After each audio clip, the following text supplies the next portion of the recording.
Muito bem, meus amados. Você que tem acompanhado as nossas exposições bíblicas, domingo após domingo, tem visto que a gente tem feito a exposição da Palavra de Deus na carta aos Hebreus. E tem visto que a intenção do autor é apresentar a pessoa de Cristo de uma maneira sublime. Olharmos para a carta aos Hebreus e nos gloriarmos com a pessoa de Jesus Cristo. E ele vai mostrando isso, que Jesus Cristo é a revelação final de Deus e a concretização de tudo que a antiga aliança apontava. A antiga aliança, com todos os seus atos cerimoniais. Existiam muitas coisas na antiga aliança, meus irmãos. E elas tinham a função de apontar para o Redentor, apontar para Jesus Cristo. Eram como uma espécie de sombra para aquele que haveria de vir, a pessoa de Jesus. Só que com o passar dos anos, os ritos, todos os atos e as tradições também foram tomando um formato, foram tomando um caminho contrário a isso. E lá à frente a gente vai perceber que o autor vai dizer que enfraqueceu-se tanto a velha aliança a ponto de ela desaparecer, ela ficar obsoleta. A função era apontar para Cristo, mas em um certo ponto ela passou a ser apenas uma forma moralista de viver entre os mais religiosos. E o sermão de hoje é uma espécie de antessala que introduz um importantíssimo tema dentro do livro, e o autor vai se ocupar. Ele começa a partir deste ponto, mas nós vamos ver ele trazer de volta essa concepção em outras porções e capítulos dentro do livro aos Hebreus. E era necessário que ele falasse a respeito disso aos seus irmãos, porque ele deveria introduzir esse contexto aos seus irmãos, que é a respeito do sumo sacerdócio, porque os nossos irmãos estavam sendo sabotados quanto a isso. Eles estavam ouvindo de que eles não tinham nada, eles não tinham um sumo sacerdote. Que a fé cristã não possuía alguns elementos que o judaísmo tinha. Então eles estavam sendo acusados de não possuírem algumas coisas que, à vista dos moralistas e dos legalistas, eles deveriam ter. Sendo que os judaizantes debochavam então da fé. Eles diziam que não possuíam nenhum elemento judaico dentro da fé cristã. Eles diziam que o cristianismo não possuía uma aliança, uma arca da aliança. Não tinha no cristianismo uma arca da aliança. No cristianismo também não tinha as tábuas da lei e o cumprimento, a exigência do cumprimento da lei mosaica para a salvação. Não tinha isso. O cristianismo também não possuía um minorá, um chofar, como a gente vê em algumas igrejas aí de hoje, né? Uma arca da aliança ali no fundo, um minorá, um chofar, que é um chifre de um carneiro. Elementos da cultura do judaísmo dentro de uma igreja que não tem nada a ver. A gente ama Israel, oramos pela paz de Jerusalém, cumprimos o que a palavra de Deus diz, mas nós não podemos importar elementos do judaísmo para o nosso culto.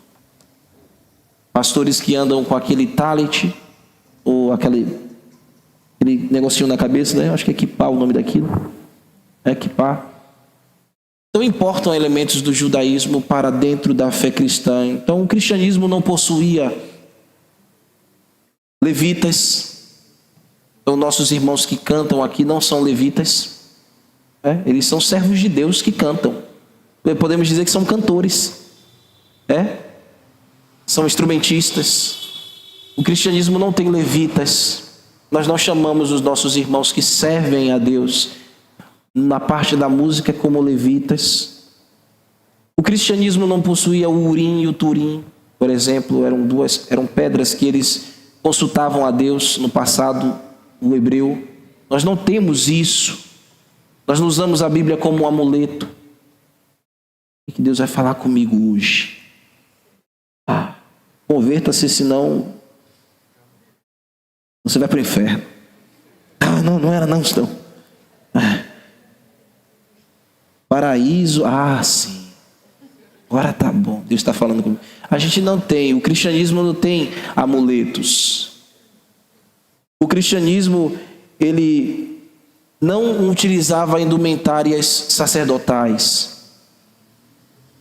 O cristianismo não tinha sacerdotes e sumos sacerdotes, como tinha no judaísmo. Não tem, de fato, não é assim. Dia circuncisão.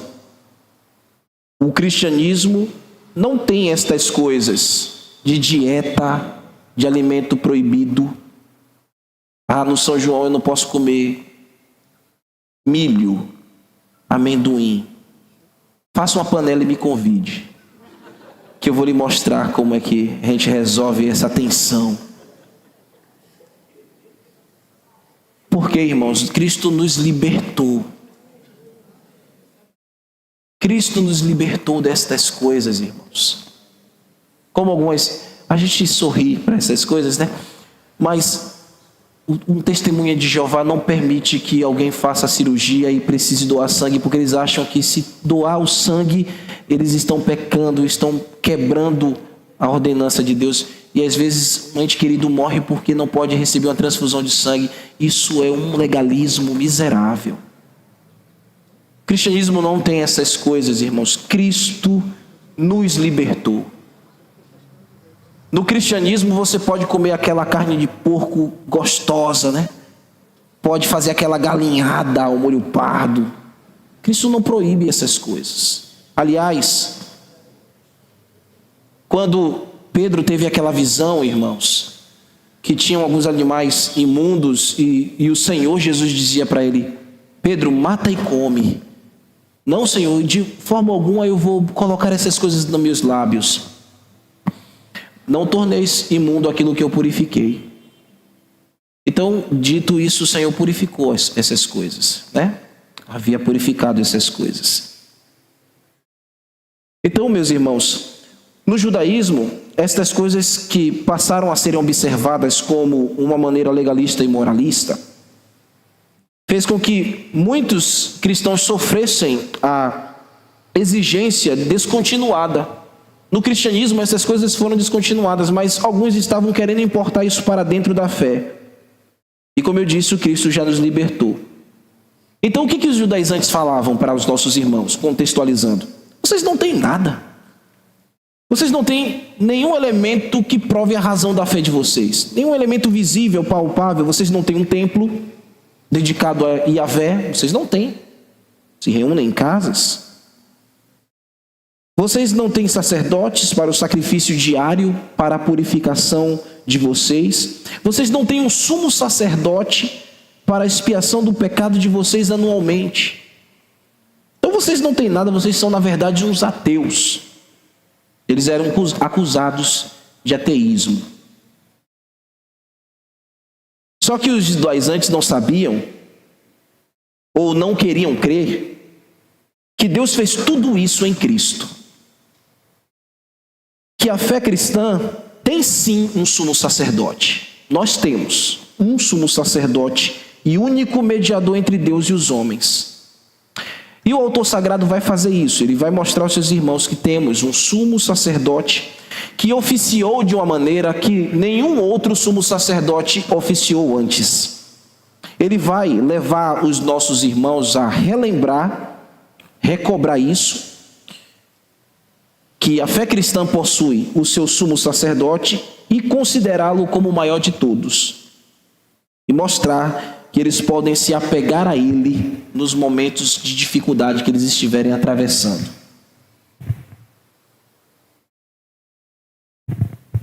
Mostrar que eles podem se apegar a Cristo nos momentos de dificuldade que eles estiverem atravessando. Então o tema de hoje é Cristo, nosso sumo sacerdote, que nos socorre com a sua graça. Amém? Cristo, nosso sumo sacerdote, que nos socorre com sua graça. Muito obrigado, meu filho. Meu filho e meu genro, né? É genro que chama. Ai, ai, viu? Vamos que vamos. Vamos fazer a leitura do texto bíblico, vamos ficar de pé? Hebreus capítulo 4, versículo 14 e versículo 16. Ao versículo 16.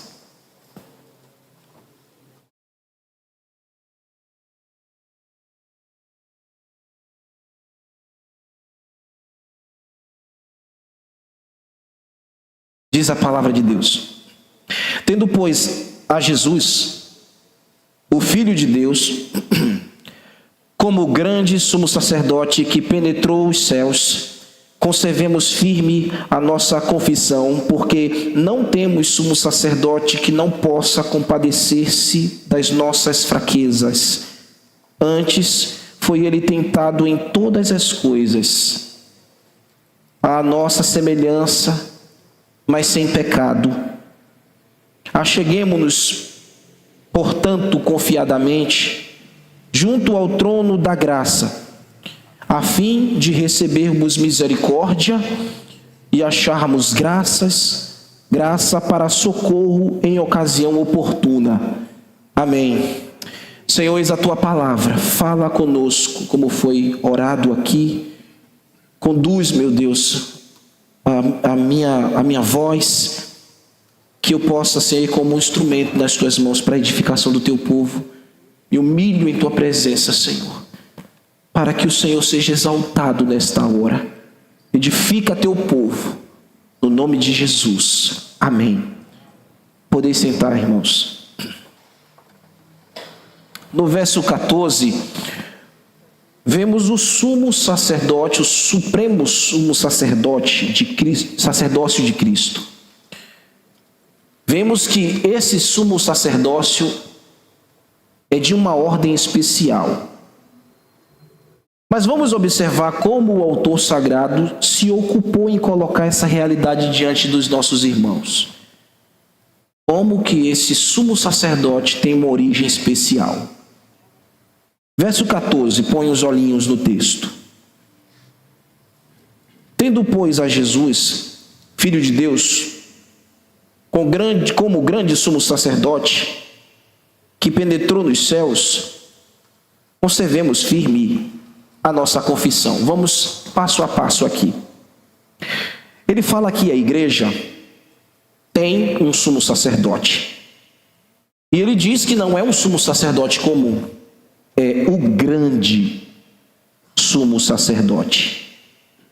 E quando ele está usando a expressão sumo sacerdote, o grande sumo sacerdote, ele está destacando que a categoria deste sumo sacerdote é infinitamente distinta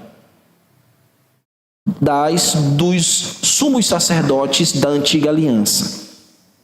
Ele usa aqui, para a palavra grande, uma expressão grega, megás, para se referir a algo gigantesco.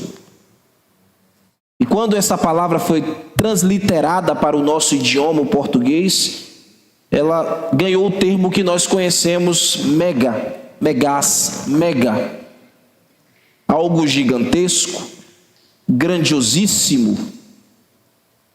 E no grego essa expressão megás, mega para a nossa cultura, no grego é algo, e aplicado aqui, alguém valiosíssimo, acima do ordinário, alguém digno, com distinção, alguém esplêndido. Quando ele está dizendo que Cristo Cristo é o sumo sacerdote, o grande sumo sacerdote, ele está chamando todos esses predicativos para Cristo. E quem está lendo este termo está observando justamente com este critério. Logo, este grande sumo sacerdote é completamente incomparável a toda a tradição do judaísmo. Não tem como comparar Jesus Cristo com nenhum sumo sacerdote. E ele dá o nome, este grande sumo sacerdote.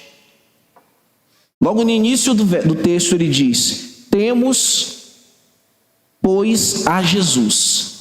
Ele deixa o nome bem estampadamente para que ninguém tenha dúvida. O nosso sumo sacerdote, o nosso grande sumo sacerdote, tem o nome, é o nosso Senhor Jesus Cristo.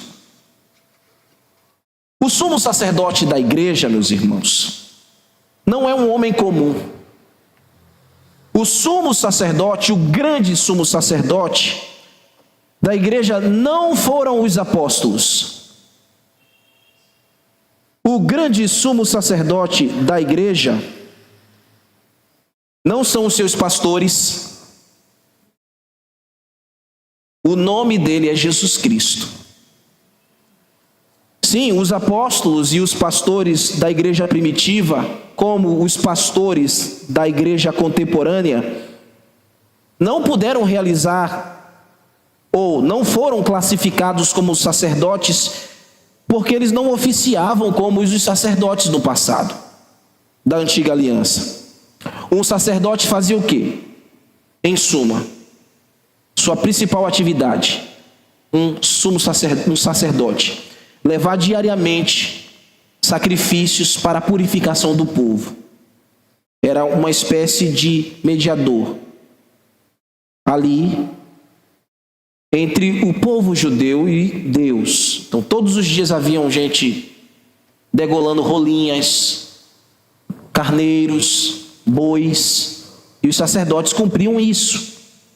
A função do sumo sacerdote principal era entrar, o sumo sacerdote, diferente do sacerdote, era entrar uma vez por ano no Santo dos Santos para realizar o sacrifício de purificação de pecado de todo o povo, no dia do Yom Kippur, o dia da expiação. Ele expiava todos os pecados do povo, imolando um cordeiro e derramando o sangue daquele cordeiro no propiciatório para apaziguar a ira de Deus sobre aquele povo. No entanto, os sacrifícios que este sacerdote realizava e sumo sacerdote realizava eram imperfeitos. O sangue derramado era de um animal, era sangue alheio, que depois a gente vai ver o autor falar, era um sangue alheio. O sacerdote e o sumo sacerdote também eram imperfeitos, porque eram pecadores. O sumo sacerdote temia muito chegar ao Santo dos Santos, porque ele sabia que ele era pecador. Então ele tinha que levar o sacrifício para apaziguar a ira de todo o povo e a sua própria ira, que estava sobre o povo e sobre ele, seus pecados. Era necessário então, meus irmãos, o maior, o mega. Era necessário o megás sacerdote. Aquele que é perfeito. E o sacrifício também mega, que é perfeito. Então só quem podia resolver isso era Jesus Cristo. E no mesmo tempo que a igreja no passado, os apóstolos não foram, e os pastores do passado e de hoje não possuíram essa categoria de realizar isso pelas suas imperfeições e os sacrifícios imperfeitos que eles colocavam diante de Deus, Jesus Cristo não. Ele nunca pecou e ele é o sacrifício perfeito. Ele é o sumo sacerdote perfeito de Deus. Os apóstolos da igreja e os pastores da igreja não fizeram cumprir a função de expiação suprema. Quem expiou os pecados de forma suprema foi Jesus Cristo. Quem foi o Cordeiro perfeito não foi o cordeiro alheio, o sangue alheio, foi Jesus Cristo. E o autor sagrado vai dizer que este grande sumo sacerdote, cujo nome é Jesus, ele é filho de Deus. Então, o que é a expressão filho de Deus que a gente tem aprendido aqui em Hebreus? É um com o Pai. Ele possui a mesma substância que o Pai. Ele possui a mesma essência. Esse grande sumo sacerdote é Deus, é divino. Nenhum sumo sacerdote fora divino. Ele é Deus, ele é homem perfeito e perfeitamente Deus. Verdadeiro homem, verdadeiro Deus. E porque o Filho de Deus, o nosso Senhor Jesus Cristo, é o grande sumo sacerdote, o que ele fez? O que ele faz à igreja? Qual foi o bem que ele nos fez? O texto diz, olhemos no texto. O autor diz que ele é o único que penetrou os céus. Nenhum sumo sacerdote realizou essa façanha. Enquanto os sumos sacerdotes terrenos da antiga aliança entravam uma vez por ano ao compartimento, o último compartimento do tabernáculo, porque eles passavam pelo átrio, santo lugar, eram 3 compartimentos, o átrio, santo lugar e o santo dos santos, para fazer a expiação, derramar o sangue do animal e purificar a nação. Enquanto eles faziam isso uma vez por ano, em um tabernáculo terreno, Jesus Cristo é o sumo sacerdote que atravessou os 3 céus. Existe gente que diz que tem 7, 5 céus. Eu prefiro ficar com aquilo que Paulo falou em Coríntios, em 2 Coríntios capítulo 12, 2 ou 1 Coríntios capítulo 12, quando ele diz que ele conheceu alguém que foi até o 3º céu. Então Jesus Cristo foi aquele que rompeu a atmosfera, que transcendeu o firmamento, e ele entrou na morada do Pai, e quando ele voltou ao céu, o que ele fez? Ele apresentou o sacrifício. Ele apresentou o seu sangue precioso ao Pai. Ele, em outras palavras, é como que se ele chegasse lá diante do Pai e falasse: Pai, aqui está o sacrifício perfeito para o resgate daqueles que o Senhor amou e quis salvar. Quando Jesus entrou no céu, no Santo dos Santos, não feito por mãos de homens, ele apresentou o sacrifício que nos salvou, que te redimiu. Aqui está, Senhor, o sacrifício e o sangue precioso para remir aqueles que o Senhor amou. Eu os comprei para ti. Nós fomos comprados pelo sangue precioso de Jesus. E é como que se Cristo apresentasse os nossos nomes a Deus. Veja, Pai, são esses que o Senhor escolheu amar e salvar, e eu paguei com a minha própria vida por eles. Todos estão aqui, em todas as gerações, remidos e lavados. O Senhor me fez sumo sacerdote para isso, e para isso eu estou aqui, apresentando a Ti como o sacrifício perfeito pelos que o Senhor quis salvar. E o seu nome e o meu nome está lá. Ninguém pode apagar isso. E nós podemos nos regozijar nisso, que Deus proveu para nós o maior sumo sacerdote, que adentrou um espaço e um tempo fora da realidade humana. Ele entrou no atemporal, e nos céus ele apresentou o seu sacrifício. E é maravilhoso tudo isso, porque ele não precisou fazer isso todos os anos, ele fez uma única vez. Por quê? Porque foi aceito o sacrifício. O sangue que te lavou de verdade. E você não precisa ser lavado de novo. O sangue que te comprou você de fato. Você pertence a Cristo. Os seus pecados foram expiados. A sua condenação foi retirada. Você hoje está livre em Jesus Cristo. E no mesmo fôlego o autor continua falando no finalzinho do verso: conservemos firme a nossa confissão. Ele já havia pincelado com sua pena a respeito disso, ele havia embrionariamente já falado isso no capítulo 3, no verso 1 e no verso 3. Veja aí, por favor, capítulo 3, verso 1.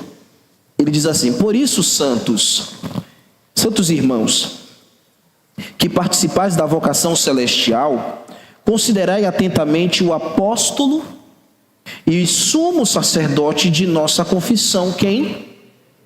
Jesus Cristo. Ele já havia dito isso para os nossos irmãos, que nós tínhamos um sumo sacerdote, para realmente lançar por terra o argumento dos religiosos, dos judaizantes. Verso 6: Cristo, porém, como filho em sua casa, a qual casa somos nós, se guardarmos firmes até o fim a ousadia e a exultação da esperança. Ele já vem falando sobre isso em capítulos anteriores, mas agora ele está fazendo com mais propriedade, ele está fazendo com mais substância. Ele está dizendo: mantenham-se inabaláveis, inabaláveis da fé que vocês confessaram, que vocês foram conquistados.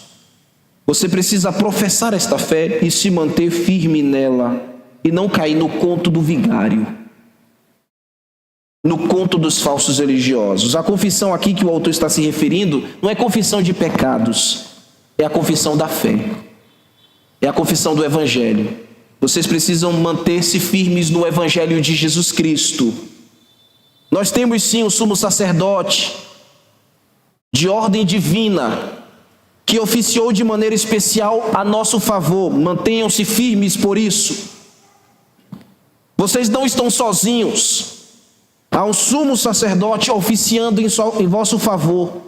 Então o autor bíblico está dizendo que precisamos permanecer em Cristo, agarrados a Cristo, confiados nele. E só assim teremos, irmãos, uma fé poderosa e poderemos atravessar qualquer tipo de objeção religiosa e também qualquer tipo de argura, como os nossos irmãos estavam sofrendo, os romanos impingindo sobre eles algo cruel e atroz de maneira injusta. Agora veja o versículo 15. No versículo 15, vemos que Cristo, como sumo sacerdote, se apieda de nós. E ele vai dizer, ele vai dar razão do que eu estou dizendo aqui, na parte finalzinha do verso. Vamos ler. Na parte final do verso, na parte A final do verso. Porque não temos sumo sacerdote que não possa se compadecer das nossas fraquezas. Ele se apieda de nós, irmãos. Porque Jesus Cristo sabe que essencialmente somos fracos. Ele se apieda de nós. Porque todos nós aqui, não tem ninguém aqui que não seja fraco. Eu sou fraco. Você é fraco. E louvo a Deus por isso. Porque na nossa fraqueza, como Paulo diz, é o quê? Como? Sois fortes. Ele manifesta a sua graça. Cristo conhece os seus limites. E porque ele conhece os seus limites, ele olha para você de maneira singular e se apieda de você. Enquanto um e outro pode olhar para você e apontar o dedo para você, Jesus olha para você com singularidade, entendendo os seus limites e se compadecendo de você e de mim. Ele sabe que seus servos sofrem. Ele entende muito bem as suas dificuldades. Ele sabe quando você está sozinho, os seus temores. E nesta hora, o sumo sacerdote chega e mostra o seu favor para todos aqueles que o reconhecem e o amam. Cristo sabe cada uma de nossas dificuldades e Ele sabe que nós somos suscetíveis às tentações. E por isso Ele se compadece de nós, Ele se manifesta compassivo para conosco. Agora, o problema é nós não reconhecermos isto e acharmos que somos fortes demais. E acharmos que nós não precisamos confessar os nossos pecados. E não reconhecer a dureza do nosso coração em muitas coisas. Não reconhecer a Deus os nossos pontos de vulnerabilidade. Não tem ninguém aqui que não tenha um ponto frágil. Cristo sabe que mesmo nós justificados, ainda habitamos em um corpo corruptível, ainda não recebemos a incorruptibilidade, irmãos. E Cristo sabe muito bem disso. E por isso mesmo, justificados e salvos, nós ainda gememos na nossa natureza imperfeita. Nossa natureza é imperfeita, irmãos. Nós estamos buscando a maturidade, mas ela só se completará no dia em que este corpo for revestido da incorruptibilidade. Ainda falhamos, ainda transgredimos, ainda temos fraquezas, ainda precisamos ser alcançados urgentemente nessas fraquezas, queridos. Temos algumas cadeias ainda. A boa notícia é saber que temos um sumo sacerdote nos assistindo para isso. Eu digo assistir não de telespectador, eu digo nos sustentando e vindo ao nosso socorro. Cristo sabe que nós precisamos da sua ajuda. Nós precisamos reconhecer isso, irmãos. Ainda falhamos, mas Deus pode mudar o quadro da nossa história. Quando um servo de Deus peca, e o Espírito Santo vem e constrange seu coração e faz com que ele se arrependa, e ele confesse, e ele deixa aquela prática, então ele alcança a misericórdia de Cristo. Mais uma vez ele alcança a misericórdia de Cristo. E o desejo de Deus, irmãos, não é que seus filhos vivam pecando. Eu não estou dizendo isso, que Deus compreende os seus limites para lhe dar uma margem para você pecar. Então eu tenho aqui uma margem, tenho um life aqui para gastar, porque Deus me compreende. Não é isso. Mas o ponto aqui é que se você quer viver uma vida piedosa, viver uma vida santa, quando você errar, a Bíblia diz que você tem um advogado, é o nosso sumo sacerdote, é Jesus Cristo. Ele já está velando sobre nossa vida e advogando junto ao Pai em favor de nossa alma. E essa sua compaixão tem alcançado os nossos corações, e a despeito das nossas fraquezas, meus irmãos, nós temos visto Ele nos alcançar sempre. Então, irmãos, pensando desta maneira, nós não podemos viver de maneira irresponsável. Cristo demonstra a sua compaixão quando Ele nos ensina a sua palavra. Como é que esse sumo sacerdote se apieda de nós? Quando Ele vem com a sua palavra e expõe as Escrituras a nós, e por meio dela Ele nos corrige e nos diz: entra, este é o caminho, esta é a rota. Quando Ele nos exorta pela sua palavra, Ele nos açoita pela sua palavra, então o sumo sacerdote está mostrando piedade. Quando Ele bate de frente conosco e nos arrebenta com a palavra para que a gente possa viver. E eu louvo a Deus porque Ele tem feito isso conosco aqui, irmãos. A fraqueza dos nossos irmãos no primeiro século estava em duvidar que Cristo era o sumo sacerdote, em duvidar que por causa da face da perseguição romana e dos judaizantes, eles não teriam quem protegesse eles, quem velasse por eles. Então eles estavam se sentindo envergonhados porque alguns receberam a repreensão, se arrependeram e não estavam conseguindo voltar a congregar. Por isso que lá no capítulo 10, 25 ele vai dizer: não deixe de congregar como alguns de vós estão fazendo. Porque eram irmãos que tinham se arrependido, mas estavam se sentindo como o quê? Como traidores, indignos. Porque na alta pressão, em face da morte, a hostilidade era tão grande, o ostracismo religioso era tão grande, que eles não conseguiram manter-se firme àquela confissão. Manter-se firme no Evangelho. Mas o autor sagrado está dizendo, Cristo entendeu naquele dia. E o que te fez chegar ao arrependimento é que você sempre foi de Cristo. O que nos faz, irmão, se arrepender quando nós falhamos? O Espírito Santo que habita em nós. Isso mostra que você pertence a Ele. Então você hoje que está aqui, que tem cadeias que precisam ser quebradas, que tem comportamentos que precisam ser mudados, e você é confrontado pela palavra, e a palavra te estremece, e você briga e você luta, e você se prostra e você se arrepende, é porque você pertence a Cristo. E eu quero lhe dizer, fazendo jus das palavras do pregador aqui em Hebreus, de que Cristo compreende você. Então volte o caminho, volte a comunhão com Deus, volte a comunhão com seus irmãos, volte a comunhão com Cristo. Ele se compadece te dizendo isso essa noite. Cristo está dizendo isso a você, meu irmão. Ouça o seu sumo sacerdote, que vela pela sua alma. E da parte B do versículo 15, o autor vai dizer que este sumo sacerdote nos deixou ilibado exemplo diante das tentações. Ele vai dizer na parte B do versículo 15, acompanhe comigo, por favor. Antes foi ele tentado em todas as coisas, à nossa semelhança, mas sem pecado.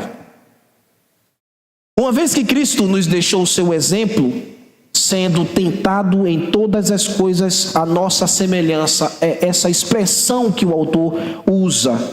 Ou seja, como homem. Jesus foi tentado como homem, como eu e você. Jesus foi tentado nas categorias humanas.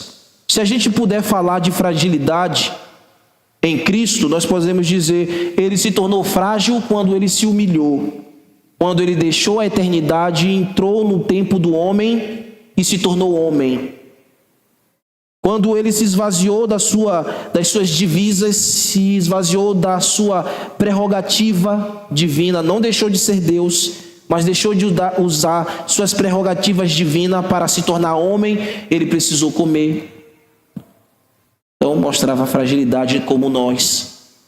Ele precisou dormir, e ele dormia. Ele precisava descansar. Ele sangrou, ele morreu. Nessa perspectiva, Cristo assumiu a nossa fragilidade. Nós temos outras fragilidades, pecado, Cristo nunca teve. Mas o que se detém a categoria natural, Cristo assumiu a nossa humanidade, irmãos. E por isso, ele foi tentado em todas as tentações que um homem natural é tentado. Cristo entende e nos socorre porque ele também tem carne e osso. Cristo conhece o nosso desespero, porque ele passou o desespero. A oração que ele faz no Getsemane, suando gotas de sangue, ali é desespero, irmãos. Ou você acha que não é? Cristo sentiu a dor da traição quando Judas o beijou. Você já foi traído? A confiança de alguém? Cristo sabe o que é isso. Cristo conhece todo o campo, todo o enredo de tentação. Cristo ficou nu na cruz, foi envergonhado. Ele sabe a dor quando alguém é violentado. Cristo padeceu cada dor, cada tentação que um homem natural pudesse sofrer. Então ele conhece as nossas inseguranças, conhece o medo, sabe o terror do medo, ele sabe muito bem o que é receio, cada tentação, irmãos, porque ele viveu a carne, como qualquer um de nós viveu e vive. de alguém que foi tentado com toda a força do inferno e pode ver um homem mais tentado do que Jesus? Ninguém suportaria o nível de tentação que ele suportou, que é a tentação de todos sobre ele. Só que ele nunca pecou. A diferença é essa. Ele nunca pecou. Louvamos a Deus por isso. Ele foi o exemplo no meio da tentação. Pense em qualquer coisa que te tira do sério, ou que te faz você escorregar e você pisar na jaca. Cristo suportou e não pecou. A Bíblia diz aqui, o autor diz que é todas as tentações, então ele não excluiu nenhuma, irmãos. São todas as tentações dentro da esfera humana. E o autor sagrado está dizendo aos irmãos: veja, o sumo sacerdote da igreja venceu tudo. Inclusive, naquele dia quando Pedro não vigiou e deixou que a sua voz fosse usada pelo inimigo de nossas almas, ao tentar induzir Cristo não ir à cruz. Abram lá comigo em Mateus 16, versículo 21 ao versículo 23. Só um exemplo, existem tantos, né? Mas Mateus capítulo 16, versículo 21 ao versículo 23, NVT eu estou lendo. Pedro tinha acabado de fazer uma confissão maravilhosa: tu és o Filho de Deus. Temos visto, temos crido nisso. Jesus disse: o Espírito Santo te revelou. O Pai te revelou. E logo no mesmo fôlego, Jesus vai dizer, daquele momento em diante, Jesus começou a falar claramente aos seus discípulos que era necessário que ele sofresse, que ele fosse a Jerusalém e sofresse muitas coisas terríveis nas mãos dos líderes do povo, dos principais sacerdotes e dos mestres da lei. Seria morto, mas no terceiro dia ressuscitaria. Pedro o chamou de lado e começou a repreendê-lo por dizer estas coisas. Jamais, Senhor, disse ele, isso nunca lhe acontecerá. Jesus se voltou para Pedro e disse: afaste-se de mim, Satanás. Você é uma pedra de tropeço para mim. Considera as coisas apenas do ponto de vista humano e não da perspectiva divina. Então essa tentação Cristo venceu. Amada igreja, Cristo nos deu testemunho de vitória em todas as tentações possíveis, imagináveis e inimagináveis. E como nós estamos falando, ele se tornou o exemplo para todos os cristãos que sofrem todo e qualquer tipo de tentação. Podemos passar por muitas tentações, irmãos. Não é o problema passar por tentações. O problema é se a gente vai ceder a elas. Talvez você esteja aqui agora mesmo sendo tentado. Talvez você esteja passando por algum nível de tentação. Qualquer um que seja, o nível de entorpecentes. Talvez a sua tentação seja as mulheres fitness. Talvez seja o homem musculoso. Talvez a sua tentação seja a sórdida ganância, o dinheiro. Talvez seja a bajulação. Ou mesmo viver mentindo. Sua tentação seja a vida dupla. Talvez a sua tentação seja olhar o carro, a profissão, a casa do irmão e desejar para você. Talvez seja a liderança da igreja. Você não fica feliz com quem está na liderança, com quem está à frente de alguma coisa. O que de fato precisamos, irmãos, é nos fortalecermos em Cristo, olhando o seu exemplo e na força e no poder do seu exemplo, seguirmos a Cristo e nos afastarmos da tentação, que são as armadilhas e as ciladas do diabo.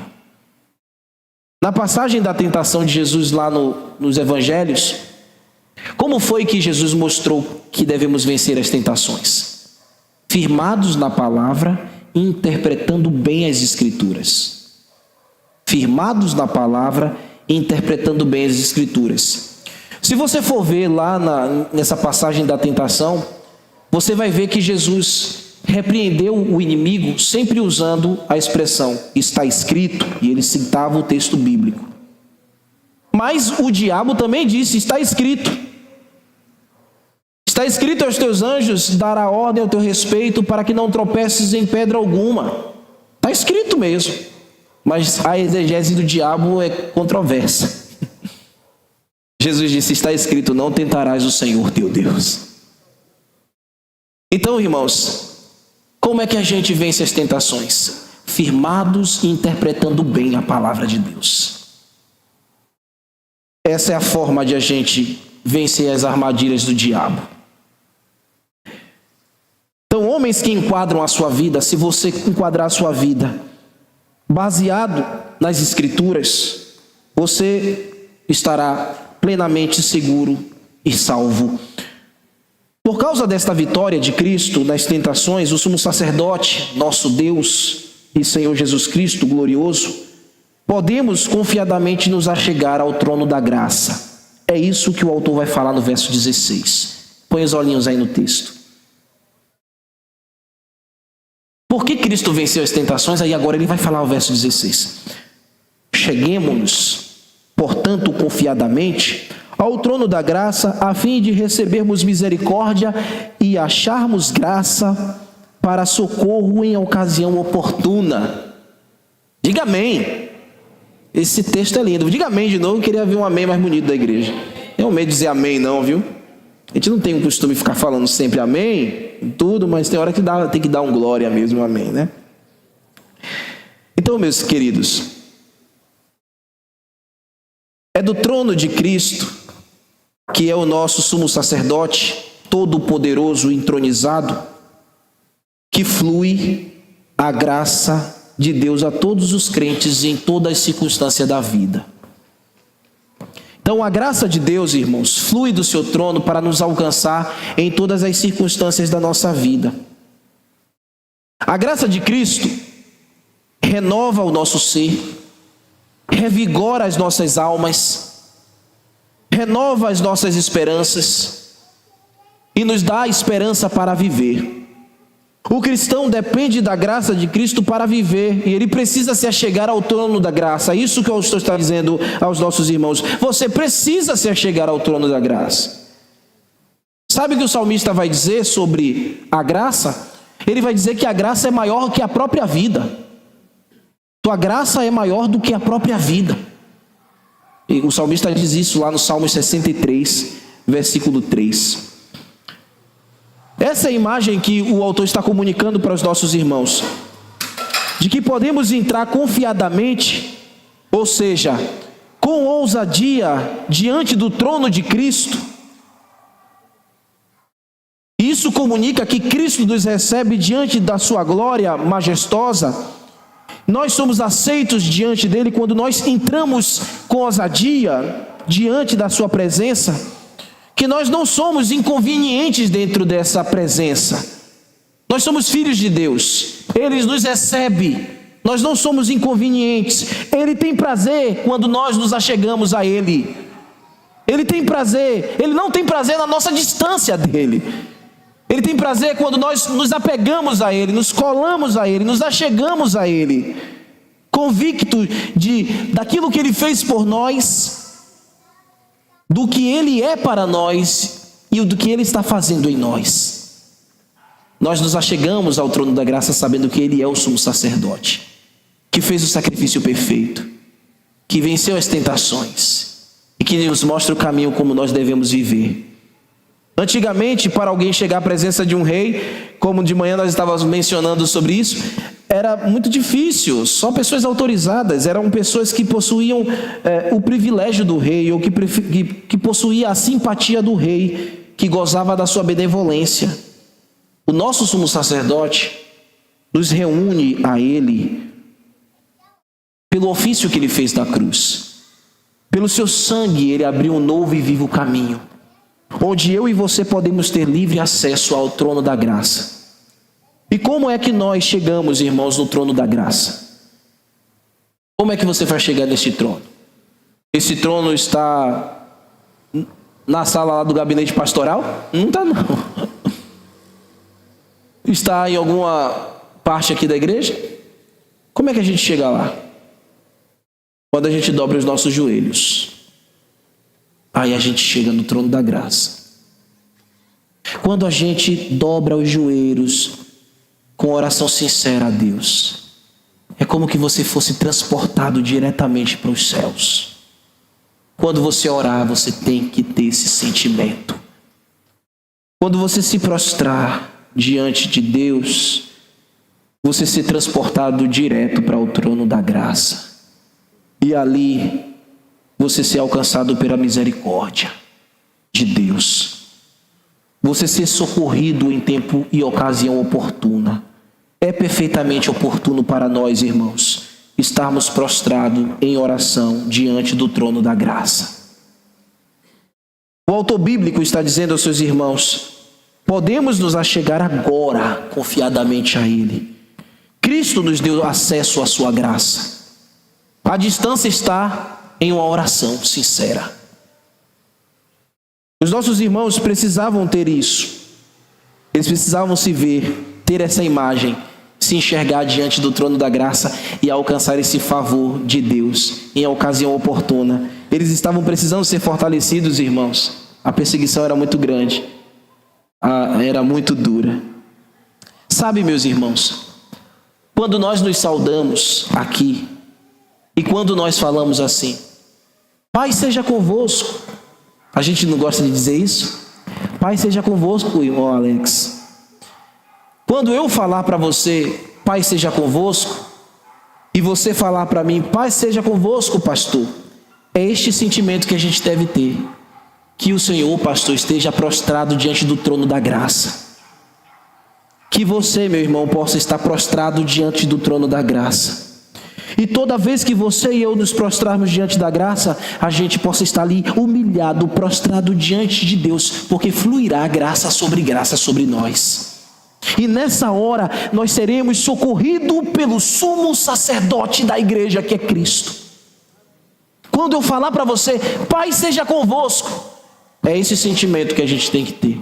Quando você falar para mim isso, seja esse sentimento. Caminhando para minhas conclusões, irmãos, eu quero ler o que Paulo fala em 1 Timóteo, capítulo 2, versículo 5. E fazer uma breve aplicação aqui. 1 Timóteo, capítulo 2, versículo 5. Há um só Deus, e um só mediador entre Deus e a humanidade, o homem Cristo Jesus. Jesus está lá no céu, a gente não tem dúvida disso. E Ele está entronizado, o seu trono de graça, fazendo o que o sumo sacerdote faz, sendo o mediador entre Deus e os homens. Então não existe neste mundo nenhum sumo sacerdote que possa fazer o que Ele faz. Nunca passou neste mundo ninguém que pudesse fazer isso. O santo da Igreja Católica não pode ser mediador entre você e Deus. Você não precisa de uma religião de matriz africana. Você não precisa das coisas que lá são ensinadas para lhe promover segurança e mudança de vida. Não é verdade. Você não precisa de Maomé, de Buda, de Allan Kardec, você não precisa de Gandhi, você não precisa de nenhum deles. Eles não são mediadores. Maria não é mediadora, José não é mediador. Só existe um, e o nome dele você já sabe, é Jesus Cristo. É Ele que você precisa se render, é Ele que você precisa adorar e servi-lo. Também não existe nenhum pastor, por mais bonito que seja, nenhum religioso, por mais fé que tenha, mesmo da religião ortodoxa, mesmo do cristianismo, que seja capaz de realizar mediação entre Deus e os homens. Isso aqui então é para que nenhum de nós nos apeguemos a homem nenhum. Nós só nos apegamos a um homem, Deus, Jesus Cristo. Nenhum homem pode resolver o nosso futuro, resolver o seu futuro. Mas Jesus Cristo pode. Ele está olhando para você agora. Ele pode lhe dar o poder da sua graça para que você possa vencer o desânimo, para que você possa vencer a impotência de sentimentos estranhos no coração, a incerteza, o pânico. Ele sabe as nossas limitações e então Ele pode lhe fazer vencer. Ele pode lhe levar a vencer doenças, se for o propósito dele. Mas se não for o propósito dele de te fazer vencer as doenças, o que ele vai fazer? Ele vai lhe dar graça para que você possa viver com ela. Tem gente que vai ter que viver com doença, mas Deus dá graça para viver com ela. Ai, pastor, o que é isso? É verdade, é verdade. Paulo viveu com a doença, morreu com ela. Não morreu dela, mas morreu com ela. E Deus não tirou. Sim, e para tanto Deus nos dá graça. Ele olha para as nossas vulnerabilidades, irmãos, para nos fazer vencer. Seja um vencedor em Cristo. Arrependa-se dos seus pecados. Homem e mulher que me ouve aqui. Vá até o trono da graça em uma oração, confessando os seus pecados. Ele te receberá. Mesmo sujo, Ele lhe receberá. E Ele mudará os seus trajes, porque Ele quer lhe dar a graça abundante do céu. Aproxime-se hoje mesmo de Jesus, e você, diante do trono dele prostrado, arrependido, em fé salvadora, se tornará uma nova criatura. Que Jesus Cristo te abençoe com a sua graça, hoje e sempre. Amém? Vamos ficar de pé? E eu quero chamar a sociedade masculina, porque nós vamos cantar agora com a sociedade masculina. Deixe-me orar com vocês e aí a sociedade masculina vem. Senhor, obrigado pela função sacerdotal de Cristo. Obrigado, Senhor, porque temos um sumo sacerdote de ordem não humana, não de tradições humanas, mas um sumo sacerdote divino, Jesus Cristo, que adentrou os céus e apresentou a minha e a vida dos meus irmãos aqui. Que também possa apresentar a vida daquele que ouviu esta mensagem e quer se render a Ti, que ouviu o Evangelho e quer se entregar a Cristo. Que ele faça esta oração aonde ele estiver, ouvindo essa mensagem pela internet ou aqui conosco. Possa estar diante do trono da graça e assim, Senhor, ser fortalecido, ser salvo. Pai, continua nos ajudando em nossas fraquezas. Continua, Senhor, nos fazendo enxergar que somos limitados e que precisamos do sumo sacerdote. Nos ensina, Senhor, a olhar para Ti, olhar para Cristo, que é aquele que deu o maior exemplo nas tentações, porque nunca pecou. Obrigado, Senhor. Continua abençoando esta igreja profundamente, no nome de Cristo. Amém.